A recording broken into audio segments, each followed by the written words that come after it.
Hi everyone. Welcome back to my channel. Normalisation అంటే ఏంటి? So, మనం ఏ కాంపిటేటివ్ ఎగ్జామ్స్ చూసుకున్నా నార్మలైజేషన్ మార్క్స్ అనేవి యాడ్ చేస్తారు. So, for example RRB, JEE, CBT 1 exam రాసిన తర్వాత మనకి ఆన్సర్ కీ అనేది ప్రొవైడ్ చేస్తారు. సో, ఆ ఆన్సర్ కీ నుంచి మనం మార్క్స్ ఎలా స్కోర్ చేయాలి ఫార్ములా చూద్దాం.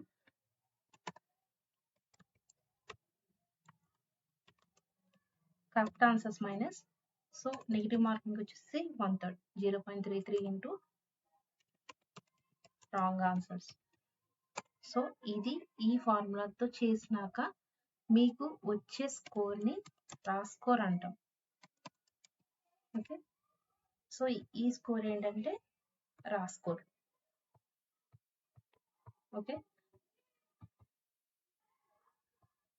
ఈ రా స్కోర్ వచ్చిన తర్వాత సో మనకి ఈ నార్మలైజేషన్ అంటే ఏంటంటే మనకి ఇప్పుడు ఆర్ఆర్బీ జేఈ సికింద్రాబాద్ జోన్ నుంచి మనకి అప్రాక్సిమేట్లీ 1 lakh అప్లికేషన్స్ అనేవి పెడితే ఫర్ ఎగ్జాంపుల్ ఇప్పుడు మనకి సికింద్రాబాద్ జోన్ అయితే మనకి 1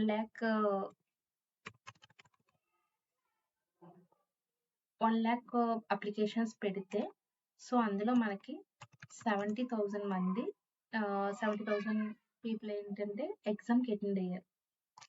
సో ఇందులో మనకి జోన్ వైస్ సికింద్రాబాద్ జోన్లో ఇంతమంది ఉన్నారు. సో మనకి ఎన్ని ఉన్నాయి, మనకి వ్యాకెన్సీస్ వచ్చి ఒక 596 ఉన్నాయి వ్యాకెన్సీస్ మనకి. సో అందులో ఓబీసీకి వచ్చి 130 ఉన్నాయి. ఇప్పుడు ఒక్క సీటుకి అంటే ఒక సీటుకి 15 మెంబర్స్ని తీసుకుంటారు. ఎందుకంటే 15 టైమ్స్ మనకి రిజల్ట్ అనేది తీసుకుంటారు. సో 15 టైమ్స్ తీసుకుంటే మనకి అప్రాక్సిమేట్లీ 596కి 8,900 వరకు మనకి స్టూడెంట్స్ అనేది సికింద్రాబాద్ జోన్ CBT 1కి సెలెక్ట్ అవుతారు. సో దీన్ని బట్టి వీళ్ళు ఏం చేస్తారంటే రా స్కోరు, యావరేజ్ స్కోరు చూసి నార్మలైజేషన్ మార్క్స్ అనేవి యాడ్ చేస్తారు. ఫర్ ఎగ్జాంపుల్ ఇప్పుడు మనకి షిఫ్ట్ పరంగా ఎలా ఉంటుందో చూద్దాం. ఇప్పుడు రద్దు చేయి 16, 17, 18 3 days అనేవి కండక్ట్ చేశారు. కండక్ట్ చేసిన దానిలో ఎవ్రీ డే 4 షిఫ్ట్స్ అనేవి కండక్ట్ చేశారు. ఓకే, ఇది మనకి first shift, second shift, third shift, fourth shift. Okay, ఇది 90 మెంబర్స్ అటెండ్ 90% అంటే 90 మార్క్స్ అటెండ్ చేశారు షిఫ్ట్ 1లో. 80 మార్క్స్ అనేది సెకండ్ షిఫ్ట్లో అటెండ్ చేశారు. 70 మార్క్స్ అనేవి థర్డ్ షిఫ్ట్, ఫోర్త్ షిఫ్ట్లో 60 మార్క్స్ అటెండ్ చేశారు. సో ఏంటంటే వీళ్ళకి ఫస్ట్ షిఫ్ట్ వాళ్ళకి ఈజీగా ఉంది. ఇప్పుడు ఈ ఫోర్త్ షిఫ్ట్ వాళ్ళు హార్డ్. సో ఇక్కడ మెరిట్ స్టూడెంట్స్ కొంతమంది లాస్ అయ్యేది ఉంటుంది. సో ఏంటంటే అందరికీ ఈక్వాలిటీ మెయింటైన్ చేయాలని నార్మలైజేషన్ అనేది కనిపెట్టారు. సో ఇప్పుడు ఈ 4 షిఫ్ట్స్లో బై 4 షిఫ్ట్స్ బై 4 చేస్తే సపోజ్ ఒక 70% అనేది వచ్చిందనుకో ఈ యావరేజ్, ఇది నార్మలైజేషన్ పర్సంటేజ్. ఈ పర్సంటేజ్ బట్టి సో ఇందులో ఈ నార్మలైజేషన్ బట్టి సో ఫర్ ఎగ్జాంపుల్ ఒక 10 మార్క్స్ అనేది కలుపుతాం అనుకున్నారు. సో ఇది ఎవరికి ప్లస్ అవుతుందంటే హార్డ్ షిఫ్ట్ వాళ్ళకి ప్లస్ అవుతుంది. ఓకే, ఈ హార్డ్ షిఫ్ట్ వాళ్ళకి ఏమవుతుందంటే 10 మార్క్స్ అనేది యాడ్ చేస్తారు. సో ఇక్కడ వీళ్ళకి ఏది ఈజీ వాళ్ళకి నార్మలైజేషన్ చేసిన పెద్ద డిఫరెన్స్ కూడా వాళ్ళకి ఏముండదు. ఒక్కోసారి మైనస్ కూడా అయ్యే ఛాన్సెస్ ఉంటుంది వీళ్ళకి. ఈ 10 మార్క్స్ ఇక్కడ మైనస్ కూడా అవ్వచ్చు. సో నార్మలైజేషన్ అంటే హార్డ్ షిఫ్ట్ వాళ్ళకి అడ్వాంటేజ్ అనేది బాగుంటుంది. సో ఈ నార్మలైజేషన్ మార్క్స్ వచ్చిన తర్వాత జోనల్ వైజ్ మనకి 2019లో 60+ సికింద్రాబాద్ జోన్ కట్ ఆఫ్ తీశారు.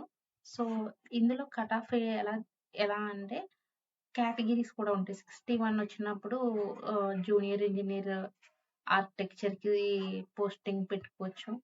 నెక్స్ట్ దీని తర్వాత 62.5 0.5లో మన పోస్టర్స్ కూడా డిఫరెంట్ వస్తాయండి. సో ఏంటంటే ఇది షిఫ్ట్ అనాలిసిస్ నార్మలైజేషన్ రాసుకొని వచ్చిన తర్వాత సో మనకి అక్కడ షిఫ్ట్ పరంగా అయిన దానికి యావరేజ్ స్కోర్ తీస్తే సో దాన్ని బట్టి వాళ్ళు నార్మలైజేషన్ మార్క్స్ అనేవి యాడ్ చేస్తారు. సో ఇదంతా ఒక అల్గారిథం అన్నమాట. సో దానివల్ల ఏంటంటే ఈజీ వాళ్ళకి పెద్ద బెనిఫిట్స్ అనేవి తక్కువ ఉంటాయి. సో హార్డ్గా ఉన్న వాళ్ళకి కొంచెం యాడ్ ఏంటంటే అడ్వాంటేజెస్ అనేవి ఎక్కువ ఉంటాయి. సో అంటే మా స్కోరింగ్ అనేది బాగుంటుంది. నెక్స్ట్ ఇది ఏంటంటే 2019 రిజల్ట్ అన్నమాట. 2019 CBT-1 రిజల్ట్ సికింద్రాబాద్ జోన్లో. సో ఇక్కడ 81 అటెంప్ట్ చేశారు. ఇక్కడ 63 అనేవి కరెక్ట్ చేశారు. ఏంటంటే ఇక్కడ రాంగ్ అయినాయి 18% రాంగ్, యాక్యురసీ తక్కువ ఉంది. సో ఇక్కడ మనకి 57కి ఎంత యాడ్ చేశారు వీళ్ళు నార్మలైజేషన్ మార్క్స్? ఒక 7 మార్క్స్ దాకా యాడ్ చేశారు. అండ్ ఇక్కడ వచ్చేసి 96 అటెంప్ట్ చేశారు. 81, 15 రాంగ్ అయ్యాయి. 15 రాంగ్ అనేది 76 అసలు రా మార్క్స్ అయితే. సో వీళ్ళు నార్మలైజేషన్ తర్వాత ఎంత? ఒక 5 మార్క్స్. కానీ ఇదంతా ఒక 2019 CBT-1 రిజల్ట్. కానీ ఏంటంటే వ్యారీస్ అపాన్ యువర్ మార్క్స్, రా మార్క్స్ బట్టి మీకు డిఫరెన్స్ అనేది ఉంటుంది. సో ఒకరికి ఎక్కువ వచ్చింది, ఒకరికి తక్కువ వచ్చిందంటే అది వాళ్ళు చేసింది కదా, అదంతా అల్గారిథం మీద డిపెండ్ అయి ఉంటుంది అక్కడ. సో ఇదండి ఏంటంటే నార్మలైజేషన్ కోసం ఒకసారి SSC, CHSL అన్నిటికీ నార్మలైజేషన్ అనేది సేమ్ ప్రాసెస్ అనమాట. వాళ్ళు కూడా ఒకసారి ఏంటంటే నోటీస్ అనేది పెట్టేది ఏమని, నార్మలైజేషన్ వల్ల ఏంటంటే డిఫికల్ట్ పేపర్స్ ఉన్న వాళ్ళకి ప్రాబ్లం అవుతుంది, నార్మలైజేషన్ ప్రొవైడ్ చేసాము అని ఒకసారి మనం నోటీస్ కూడా పెట్టారు అందులో. సో ఇదండి normalisation. So please subscribe my channel for more videos about RRB JEE. నేను RRB JEE కోసం అప్లోడ్ చేస్తాను. So subscribe my channel. Thank you.